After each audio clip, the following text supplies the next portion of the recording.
Hey guys, it's Erim and today I am going to be walking you through my personal fragrance collection, so get ready because I am very excited right now.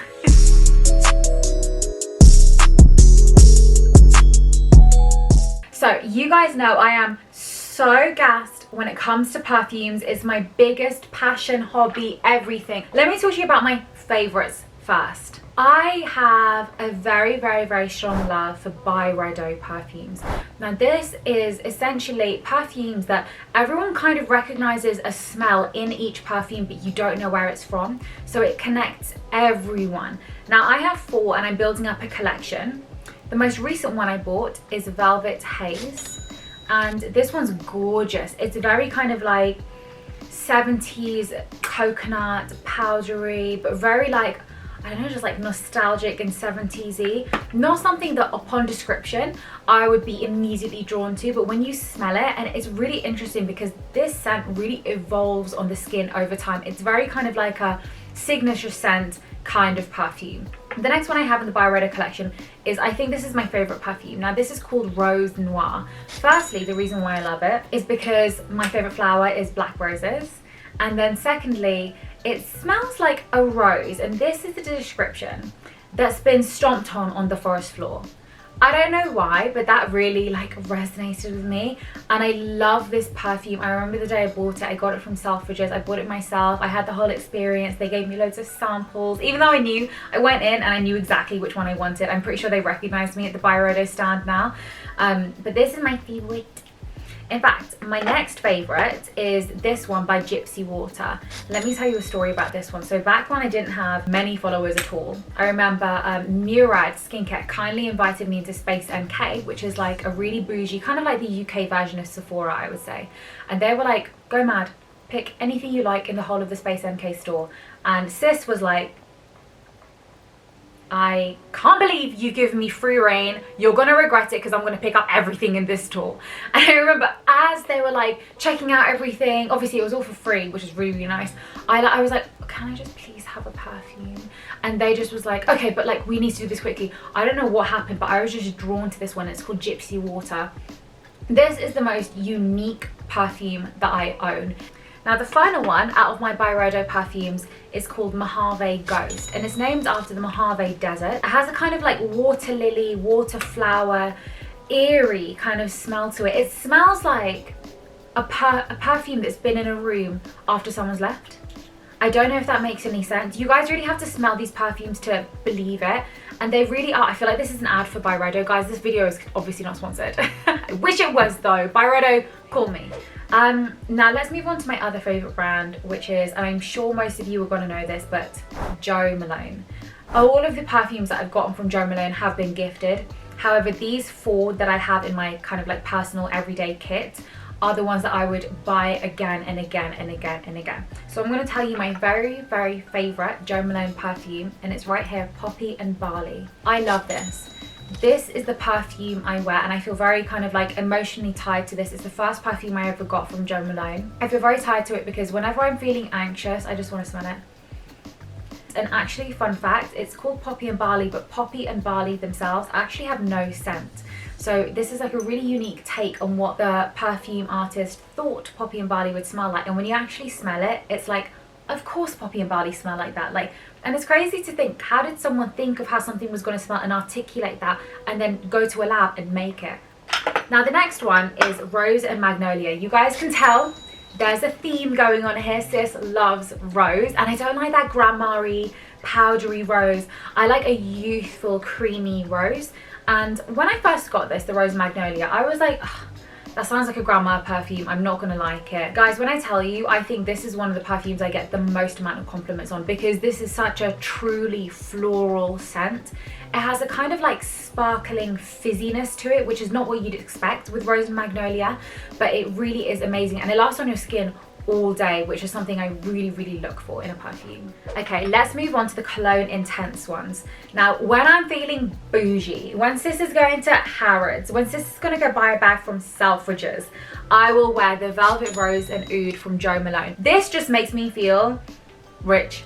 That's all I can say. It's so nice. I absolutely douse myself head to toe. I think this is my most used perfume. But yeah, this is just such a luxury perfume.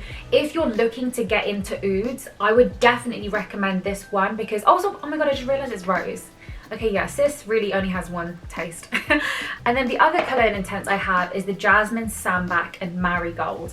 This is definitely a unisex scent and I love it. This is very Asian smelling. I can really see this kind of like the smell of temples because of the jasmine and stuff like that. I have to be in the mood to wear this because this is very overpowering. Trust me when I say, guys, if you spray it on your jumper and then you go out the next day and you put the jumper on again, you're gonna still smell this. I forgot to actually mention, guys, this Jo Malone one is Peony and Blush Suede. This is really interesting. So the peony is such like a feminine light floral pink scent, but then you've got the blush suede at the bottom, which is obviously like a leathery kind of like a deep, more masculine edge to the scent. And this is a really, really well-known bridal scent. So a lot of people wear this on their wedding day, which I find really interesting because you have the kind of lightness of the peony and then you have the masculine like blush suede. So this is stunning. And because I know a lot of people pick it for their wedding day, whenever I wear it, I'm like, I'm a bride. So this is cute. Now, I need to talk to you guys about Gucci Bloom. I think I was in Sweden and then I went to Copenhagen. We were on tour or something. I remember one of the girls I was with, she was wearing Gucci Bloom and I just remember just following her in the club, in the concert, and I was like, she just smells so good and she smells so elegant and female and classy and womanly. And at the end of the night, I just plucked up the courage and I was like, sis, what are you wearing? And she was like, Gucci Bloom. I literally went out and bought it after that. But it's just such a beautiful, beautiful, like when you want to be a boss, you want to walk into the room and you want to wear Gucci Bloom. Like this is just such a statement perfume. I'm going to move on to my most interesting bottle. Now this is the Lancome, I think it's Taint Idole or something like that. It's really cool. Like I like this for the bottle. I have to say, I don't think this fragrance blew me away. I'll be honest with you guys. I feel like it's very much, it just smells like a true field of flowers. But it also, I think it's gone off pretty quickly. I've only had this less than a year and I can start to smell, I have a really like good sense of smell, the inklings that it's starting to go off. So I actually avoid wearing this, but the only time I use this is when I'm traveling because it's just so easy to just throw into my makeup bag. I also love the fact that this is refillable. But besides that, guys, it's nothing remarkable to me. It's just really cool packaging. Now, another brand that I really, really love, and you guys have seen, I've gone to a lot of their events, is Floral Street.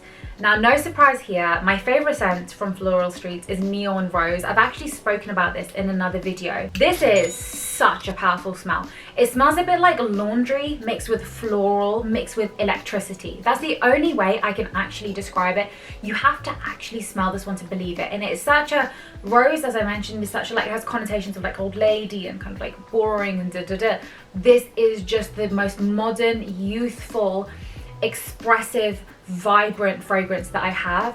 The other one I have from Floral Street is called Arizona Bloom. Now all of their scents are unisex and I think this one would probably lean towards the more masculine side of the scale. I wear this sometimes. I like it because it's kind of like part of my Floral Street collection. It's their newest one. It very much is quite a summery fragrance, which I do like, but it's not one that I find myself reaching for every single day. This fragrance from Hugo Boss, I think it's Hugo Boss The Scent. It's such an old bottle, guys. It's literally nearly empty.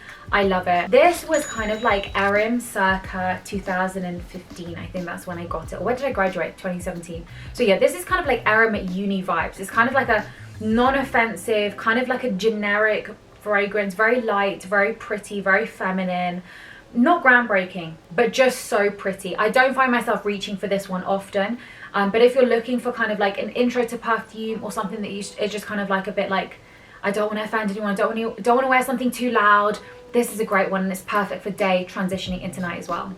Now my funnest fragrance is this one from Moschino. This is the Toy 2. This is such an interesting perfume to me. So it's quite a light scent and I actually get hints of like plastic smelling in it, which is my favorite element of the perfume, weirdly enough. But when I wear this, it stays on my skin for days and I just get like wafts of it. And I shower twice a day, guys. Like, sis, if anyone was going to get the perfume off her body, it would be me. This is just so refreshing. It's so youthful as well, and just so unique, and I love it, and it's so cute as well. This is my newest perfume. So this is from Giorgio Armani. It's called My Way. Now when I saw it was first released, I was super excited. I thought it would be a really unique, different fragrance. I smelled it. It wasn't what I was expecting, and obviously because it's in stores right now, I definitely recommend having a sniff, because the campaign made it seem like it was going to be really unique and like, I don't know, like a signature scent kind of thing. This is just like a fruity floral with a powdery undertone. I was really, really underwhelmed, but it's in my collection because I want to give it some time. You know, I want to wear it on different clothes, on my hair, on my skin in different ways, and combine it with different perfumes, because I like to mix and match my perfumes and put them together. So I'm still working on it, but it's nice.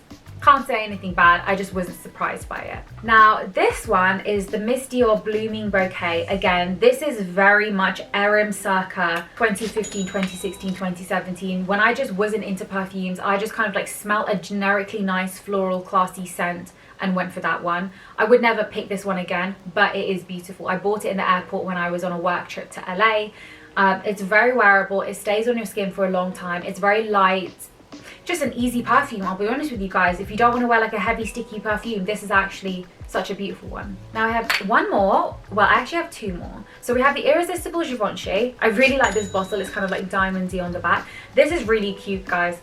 It has like a really refreshing, summery, florally, and also vanilla kind of smell in it. It's so young. It's not what you'd expect from Givenchy, given their previous one, which was Learn to Deep, which is a very, very like out there powdery perfume. This is very young and fresh, so I really, really like this, and I like layering it with other more deeper perfumes because I like a bit more of a deep dark scent than that kind of light, fresh and floral. But this really helps to elevate a perfume that you might have put on and you're like, whoa, this is way too heavy for during the day. You can put this on top and it really lightens it and brightens it. So I love this one. And my last one should come as no surprise because I've spoken about how much I love dead flowers, but this is Flora Mortis from All Saints. Their packaging is very cool as well. Yeah, Flora Mortis literally means dead flower. It's really, really cool. I can smell the decay in it, which sounds gross. You kind of have to smell it. It's really nice, guys. It ends up drying on the skin in a very creamy way with that kind of like hint of like,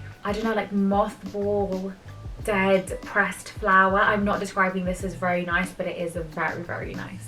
All right, guys, that's it. All of these perfumes were a mix of gifted and I've purchased.